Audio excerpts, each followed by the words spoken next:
Good evening. We are extremely pleased that you are here. It is nice to come together for the purpose of co-creating, is it not? Yes. Yes.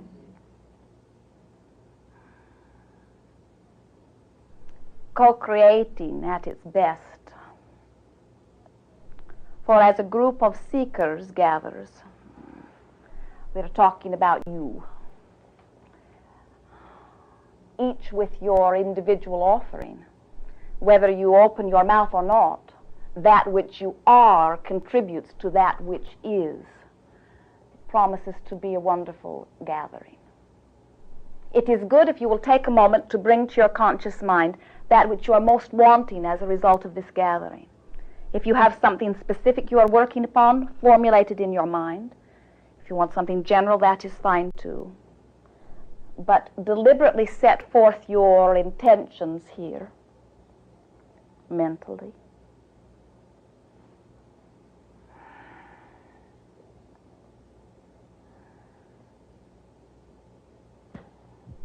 You are creator of your experience, agreed? How is that so? How do you get what you get? Through thought. Law of attraction. The theories of the universe.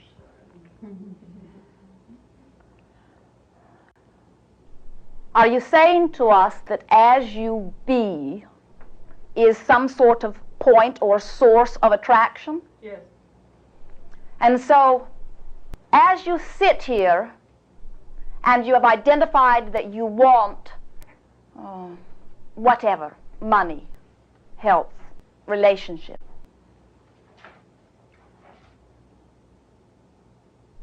is it possible for you to attract it unto you if you are saying, where is this thing that I want? We would like to lay a sort of blanket of intentions over all that we talk about here tonight. Let us together work toward individually coming to the place of being in the point of attracting that we are wanting. Good endeavor, do you agree? Where are you wanting to begin? You are the makers of this gathering, you know that. Let us go here.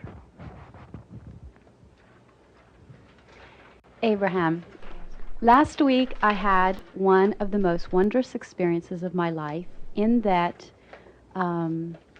I was thinking about a man that I had dated recently who I'm no longer seeing, and I was feeling sad about that. And I was writing about this experience, and I suddenly realized that there was, in fact, no separation, that if I looked at this in the terms of eternity, that I would see him again, I'd see him in other lifetimes. That in fact, there was no way to get away from this person. And suddenly, I had this idea that this idea of separation is like a game we play to amuse ourselves when we really have all of eternity. And for the first time, I saw my entire life here on earth as a choice.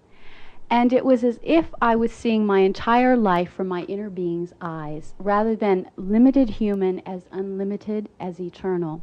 And I was so full of joy that I literally danced around my living room, a little, happy dance.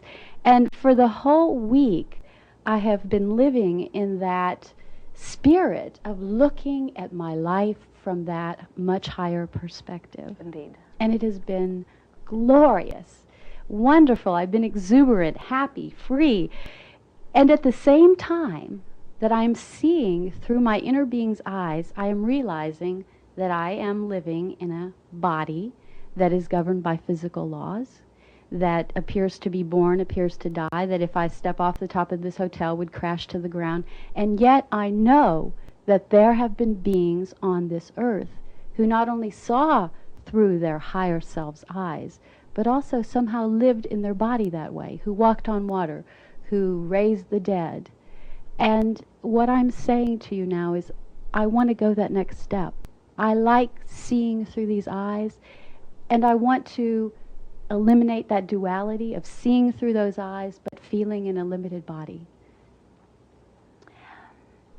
what you have just described to us is exactly as you've described it. You have donned the perspective of higher or inner self, whole self. You see, there has never been a separation, because you cannot separate yourself from that which you are. But through your conscious physical eyes only, when you are not aware of the greater you or the inner you or the broadness of your being, then you see only a partial view. Now that you have seen from the broader perspective, it is unlikely, in fact it is not possible, for you to ever go back to that time when you were seeing it only from your limited physical perspective. In other words, you have crossed a very significant threshold. Your inner being exists in a place of pure, positive emotion, which means your inner being has lived, and we are really speaking of you when we say your inner being, has lived enough lifetimes and has drawn enough conclusions to know that you seek joy always, freedom always, growth always.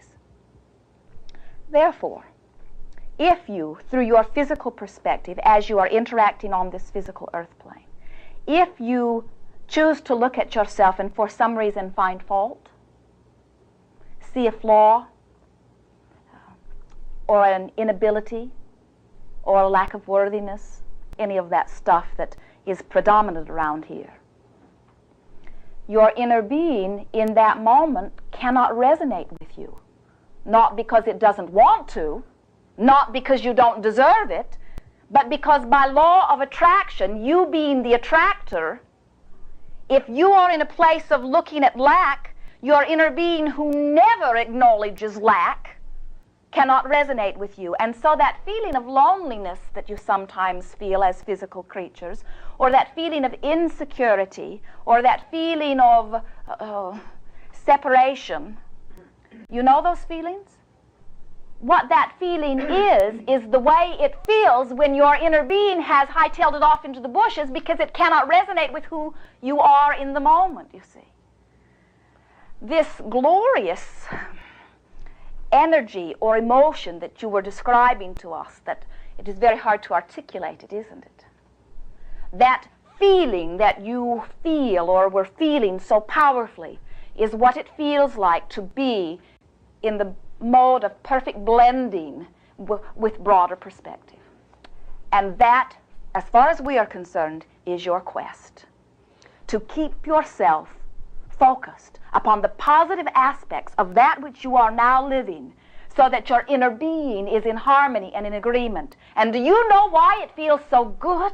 Because you have accessed the power that you have been accumulating through all of those lifetimes. You are no longer here as a single physical being banging it out the hard way. You have reunited with who you really are, and there is that feeling that there is nothing that I cannot be or do or have. Once you have achieved that, as you have, then you can get down to the real work of why you are here, which is to decide what you are wanting to give your attention to. Good spot to be in. You are wanting to speak. Yes, I just wanted to say that after I've had this experience, I believe that I will remove the words "I can't" from my vocabulary. Good. We liked what you were talking about before, about a relationship that is eternal. We would like you to remember that this experience that you have just described to us is also eternal. In other words, if you find yourself, for whatever reason, ever not feeling the intensity of this fantastic energy that you've just described, just remember that day in the living room, that little dance, and the feeling will come right back. For it is eternally yours, you see. Good. I have another question. If our purpose here is to express freedom, growth, and joy, why is it that so many of us have seemed to lost contact with our inner beings and seem to be living lives completely opposite from freedom, growth, and joy. Was there really a fall? Why is it that it takes so long to contact this for some of us, or that many people on the planet don't appear to be living aware that they even have an inner being? It actually doesn't take you so long, because on the day that you are born and for several years thereafter, you feel that connectedness. It is not until you interact with the others who have forgotten, who are trying to protect you and guard you against. It is not an easy thing to give one pat, simple answer to your question, because there are many reasons for it.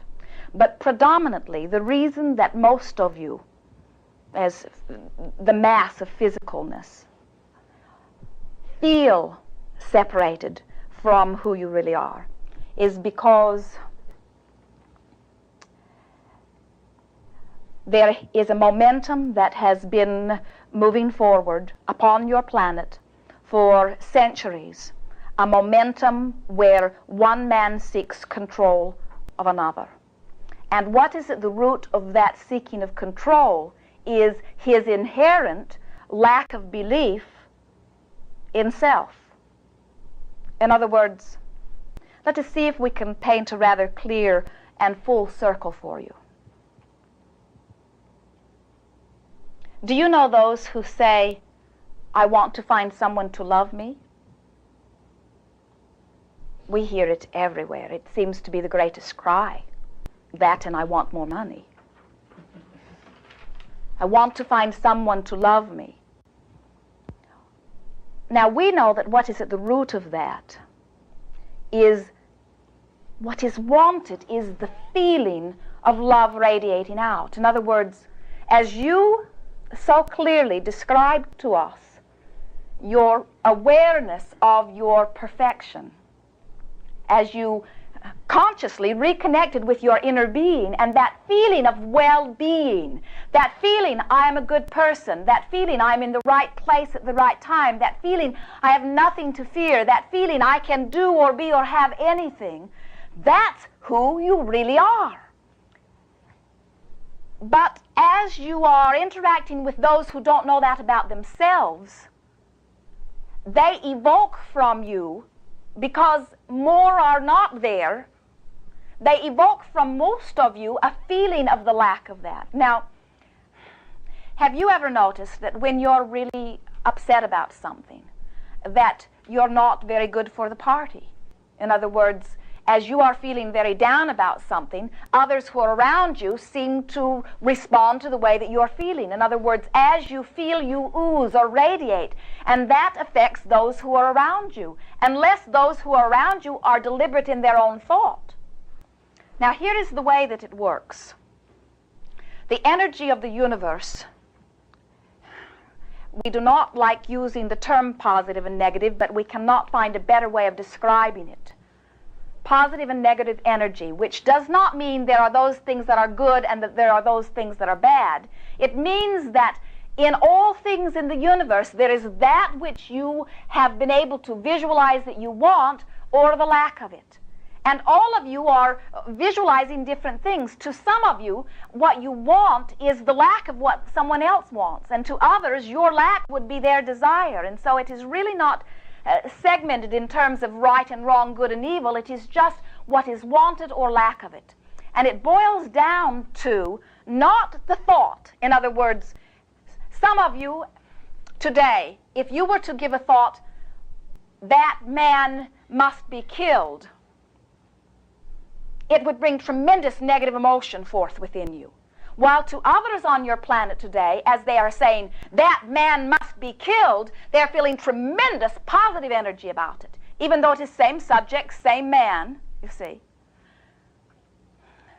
What affects your experience is not the thought. It is